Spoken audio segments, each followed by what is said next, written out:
With Gabriel officially ruled out for at least a month and still question marks regarding Semenyo, we got to look at some top transfers going into game week 12, and that is what we are doing in today's video. So as always, if you're looking forward to it, make sure to drop a like and of course hit that subscribe button for daily fantasy content. Enough waffling. Let's get to today's video. So first up, let's address the situation right now with Gabriel. For those that are maybe living under a rock during the international break, Gabriel went off injured for Brazil in their most recent international game, and it looked like it could have been one of those short-term injuries. However, we have finally got some sort of credible information from David Ornstein from The Athletic, who stated that Arsenal are assessing the situation right now with Gabriel, and they could be predicting possibly 1 to 2 months out for him. Now, in terms of the schedule for Arsenal, that means that could be between game week 12 up until game week 15 as the best case scenario, him missing. But of course, if it is 2 months, that could be taking him up until possibly game week 21, 22. So of course, wait around until we get the press conference for Arteta. I don't think he's going to actually be that honest. But I think based on these early reports, I think we can go on the assumption that selling Gabriel probably is the right move.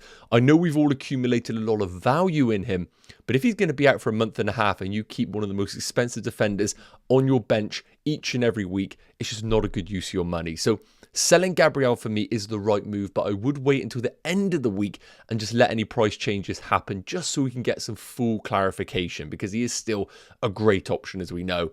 So because Gabriel is the most expensive defender in the game, we can go to any player. So of course, yes, I do think there are some 4.5 million options available, like Anderson, like Chris Richards. These are all good picks. But in order to keep the structure of your team, I do think trying to keep the money in the defence is the way to go. Of course, if you need the money freed up, go down to Chris Richards at Crystal Palace. I think that's a good option for your teams. But as I mentioned, I think keeping it a bit more expensive is the way to go. So first and foremost, if you do not have any Arsenal once you sell Gabriel, I think you have the easiest transfer ever. I would just go to Timber.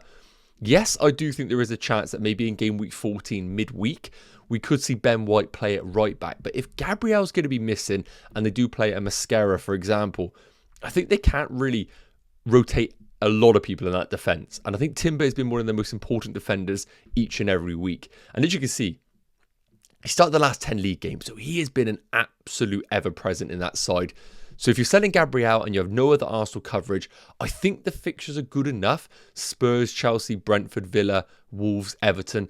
I think you still need a piece of Arsenal. So Timber is your automatic pick. However, if you're in a position right now where you have a rare between the sticks, or you already have Timber and Gabriel, then I do think Van Dijk is the play. I know it is so template, and I know Liverpool have been really unpredictable right now, and we are kind of sitting here thinking it's more of an assumption Liverpool are going to get better than that of anything else. But with the fixtures coming up, Forest, West Ham, Sunderland, Leeds, Brighton, Spurs, I think Van Dijk is the only natural replacement for a Gabriel. And what I mean by that is a player playing for a top team, first and foremost, a player that offers defensive contributions. Even though Liverpool have been pretty woeful, Van Dijk is still averaging around 10.91 defensive contributions per 90. So if Liverpool can just string a few clean sheets together and Van Dijk gets a couple of defensive contributions along the way, you are looking at close to double-digit returns if he also picks up a bonus point. And we know he is a threat from set pieces. It's not like he's going to score every week, similar to that of Gabriel at times it seems, but Van Dijk does offer some sort of presence in the final third. So I just think Van Dijk is a really easy option to go to, but I get it. If people in the comments right now are saying, Nacho, Liverpool have been terrible, I also agree with that aspect. It's just more of an assumption that Liverpool will get slightly better. I just want to say, for those that are maybe looking at an alternative, Konate has started every league game. Yes, we can go off the understanding that he's a bit of an injury-prone player at times, but still really good for defensive contributions, and he is 0.5 million. The only reason I would go Konate is if you needed the 0.5 million to invest elsewhere in your team. Otherwise, just go Van Dijk. Finally, O'Reilly, who's a really popular pick going into this week and generally been a very popular player over the international break, getting his England call-up. I don't think this is the right game week to go there. Newcastle away is a tough game. Then, of course, in game week 13, the fixtures are fantastic for Man City. And we do need to remember that Aït-Nouri has started 7 of the last 8 league matches, a goal and 2 assists. He has been brilliant. But that's been at a time without Aït-Nouri available to Pep Guardiola. Do I still think O'Reilly is the go-to starter 100%? And Aït-Nouri, of course, will be going to the African Cup of Nations, but I do think game week 14, for example, midweek, great opportunity to get some minutes into Aït-Nouri's legs. So I love O'Reilly, but maybe it's a bit more of a game week 13 free hit player than that of buy-in for game week 12. I just think the other options are way more appealing. So for me, I'd rank them as Timber, an absolute essential if you have no other Arsenal. Otherwise, Van Dijk, and at the bottom of the pile, O'Reilly. But of course, we can't forget those brilliant 4.5 million DEFCON players. But I think I'd only go there unless you really need to free up the funds. So moving into some midfielders to consider ahead of game week 12. And you might be wondering, why is there a photo of Semenyo celebrating something on your screens right now? I'm in a world right now where I am scrolling through Instagram to find out what is going on with Semenyo. During the international break, for those that don't know, Semenyo was substituted in the 55th minute with a suspected injury. But it's been very, very unclear what is going on with him, because we also had the reasoning that it was for personal situations. And then we have had the announcement that he's now engaged to his now fiancée. That's the only reason why I have a photo here.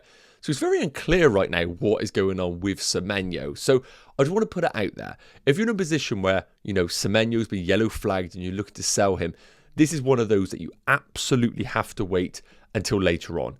If you sell Semenyo and it is just because he went and got engaged, you are going to be kicking yourself, because the fixtures are still good for Bournemouth. And of course, they have West Ham at home in this week. So don't be doing anything with Semenyo right now. But of course, we do have to consider alternatives. If the injury in the 55th minute was true, and he is actually a doubt for the weekend, because we spoke about this on previous videos, there is going to be a time where we look at Semenyo's price and we say to ourselves, ooh, 7.7 million sell price, that could get me somebody else. And Semenyo has become the player of what we've seen in previous seasons, where he's getting great numbers, but his actual finishing is to be a little bit uninspired. So I do think Semenyo being sold could be an option, but only if he is ruled out. However, we've got to look at options. The three we're considering right now is going to be Szoboszlai, Doku, and Bryan Mbeumo. Now, of course, Mbeumo will be going off for the African Cup of Nations. We think he might get up until game week 16, play game week 16, and then he will be on his travel. So we do have to take that into account. If you're buying Mbeumo, you are only getting him for a maximum of 5 games, and then you've got to sell him once again. But of course, we do get the 5 top-up of the African Cup of Nations transfers that we do have to consider. So when we take a look at these right now, Mbeumo for me is the standout Man United pick. Sesko looks like he's been ruled out for a month, which is worth noting. But I do think Mbeumo is a better pick than Bruno Fernandes. It hurts me to say that, as I am a Bruno Fernandes owner and a bit of a fan. When we look at the numbers from Mbeumo, 0.54 expected goal involvement per 90 minutes. His XG at 0.47, really, 0.3, really solid numbers for Bryan Mbeumo. And I do think with the fixtures coming up, Everton, Palace tricky, but then West Ham, Wolves, and even Bournemouth, I do think there are going to be a lot of chances for Mbeumo over that period. Would I be going to Mbeumo away from Semenyo, even if Semenyo was fit? Probably not. I think that is a bit of a stretch, because I think the Semenyo fixture is good enough. But Mbeumo for me would be my number one replacement if Semenyo is ruled out and you have the money available to you. Now, the reason why we've got Szoboszlai and Doku is because what I touched on is Liverpool's fixture run basically becomes good from now, and Man City's from game week 13. So I know I've got Doku on the list right now, but I can't really get behind buying him for game week 12. Away against Newcastle, Doku's been good, 0.45 expected goal involvement per 90. And he's actually looked like he's just sharpened up his finishing in general and his decision making. And that has led to him actually having really good game time. Previous seasons, he's been in and out the team. You might get him for 1 game, bench for 3. I don't think that is going to be the case with Doku. The one thing we have to note, of course, is Marmoush is back. And I do think he's a direct replacement for Doku if ever his numbers were to drop off. So Doku for me is basically a free hit game week 13 player if you're going there. I don't think you can buy him this game week. I just don't think the ceiling's there away against Newcastle. Now, Szoboszlai's getting a lot of traction right now, but I think it's because we want a piece of Liverpool, but we don't know who to buy. So we're just getting the cheapest guy at 6.6 million. Now, the numbers for Szoboszlai, 0.23 expected goal involvement per 90, they're okay, but he is 6.6 million. This isn't a player that's 5 million, 5.5 million. I think with Szoboszlai, you are very much buying him because you just want a piece of the Liverpool attack and you don't know where else to go. And I think that is going to continue. I don't think over the next few weeks, Gakpo, Isak, Ekitike are suddenly going to become guaranteed starters and we look at them and think, oh my God, that's the guy to own. Similar to that of Florian Wirtz. So I think Szoboszlai by default will get bought by managers. But do I think it's the guy to own? Not really. I don't think that is it. I think I would prefer Ismaila Sarr at 6.5 and Die. Of course, we got Africa Cup of Nations to consider with those players. But for me, Szoboszlai looks like a player who, yes, you get the minutes pick, but I don't think you get the best attacker.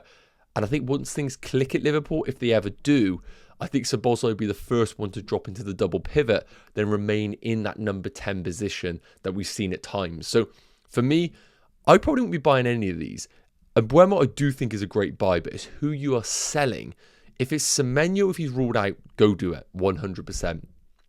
Otherwise, I think all three of these aren't desperate moves away from the players that you currently own in your teams. Finally, take a look at some forwards going into game week 12 because there is actually a bit of a movement in the market right now with people buying Thiago off the back of that brace in game week 11. Some geniuses owned him in their teams. Obviously, I bought them. No, of course, I'm joking, but I did buy him. João Pedro, obviously punishing sellers. This is what he's like. He is the biggest FPL troll ever. The moment everyone sold him ahead of the Spurs game, he's gone goal, and he probably will continue with a great game away against Burnley. And then, of course, Mateta, blanked in game week 11, but still looking impressive in that Crystal Palace team. So the big question is, what do we do right now with this second or third forward spot? Because Erling Haaland is pretty much locked in unless you're going for a strategy where you're just ignoring one of the best players in the game. If you want to do that, so be it. But then it's a case of, do you go for another expensive one like Mateta and then you go for a dead spot in the third one? Or does Thiago actually make a case to be your second forward or even your third forward in the team? Well, when we look at Brentford's fixtures coming up, again, we have to remember no European football for Brentford, not the case for Chelsea and Crystal Palace. Away against Brighton in game week 12, not a great fixture, but I always look at Brighton and think there are opportunities that they will give you. Then they got Burnley in game week 13. Now you have to ask yourself, are you free hitting in game week 13 or even considering it? Because yes, you might buy Thiago this week and think to yourself, it is what it is against Brighton, but I get him for the Burnley game. If you're also free hitting in game week 13, then I would say to you, you can get Thiago regardless, because after that, Arsenal away, then Spurs away. I know Spurs have been poor at home, but still, I wouldn't back Thiago to get a haul against Spurs. Then, of course, we've got Leeds in 16 and Wolves in game week 17. So I'd only really say in the next four, there's one fixture that I look at and say Thiago looks really, really good. And that is, of course, against Burnley. The numbers are good, 0.58 expected goal involvement. But, of course, we have had a couple of penalties for Thiago to slightly skew the numbers. It's more around 0.3, 0.32 expected goals. Still perfectly fine. And, of course, we can't just discount the fact that he is on penalties. Now, as I mentioned, João Pedro getting a bit more love in the game right now. In terms of Chelsea's fixtures, I think the best is started to finish. Burnley away in game week 12, good. Arsenal at home, tough. Leeds away is proving to be a difficult place. Bournemouth away, tricky. And then Everton and then Newcastle away. Don't think it's the time to be buying João Pedro. I do think he's a good option. His numbers are still good, 0.44 expected goal involvement per 90. But I think he'll do well in game week 12 possibly, but after that, I think it is going to be difficult to understand whether João Pedro is worth 7.5 million. I'd almost rather just buy Thiago, to be honest with you. So then it comes down to Mateta. Now, of course, if you don't own Mateta already, it's probably been a little bit indifferent. You missed some of the big hauls, but of course, blanked in game week 11. I still think the fixtures are good. Wolves, Man United, Burnley, Fulham. City at home's okay. Then Leeds in game week 17. And of course, the numbers are fantastic. 0.82 expected goal involvement per 90. And I think we know with him what we're getting. The goals are going to flow through Munoz, Mateta, Sarr, Guehi. Usual suspects in this team. The rest don't really do much. And I do think Mateta will continue to tick over. But if you're buying him fresh now at 8.1 million, would I be ripping up my team to have Mateta? Probably not. It has benefited those that bought him at a cheaper price and allowed his price to rise. Do I think Mateta this week is a desperate buy? Probably not. If you own Gyökeres, you own Sesko, and you're looking for a replacement, I think Haaland plus Mateta and a blank and a dead spot is probably the route to go. if you need to free up funds, I don't mind the move to Thiago and avoiding Mateta altogether. You could bring him in a free hit in game week 13 if you really think that Man United fixture's good. Remember, Wolves do have a new manager in charge. We might see a bounce back from them. So all in all, I think the forwards remain a bit meh. And I don't think a forward transfer in this game week is a desperate move. Yes, guys, okay, that's going to wrap up today's video. Looking at the game week 12 top transfers. And I do think there is going to be a big move to some of these defenders the closer we get to the deadline. Now, as always, if you enjoyed today's video, make sure to drop a like and, of course, hit that subscribe button. If you have any questions, put them in the comment section. I will be dropping my team selection on Thursday and most likely a wildcard draft on Friday and going through that. So if that sounds interesting, it'd be great to see you in the next video. Importantly, have a great day and I will see you in the next one. Take care. Cheers.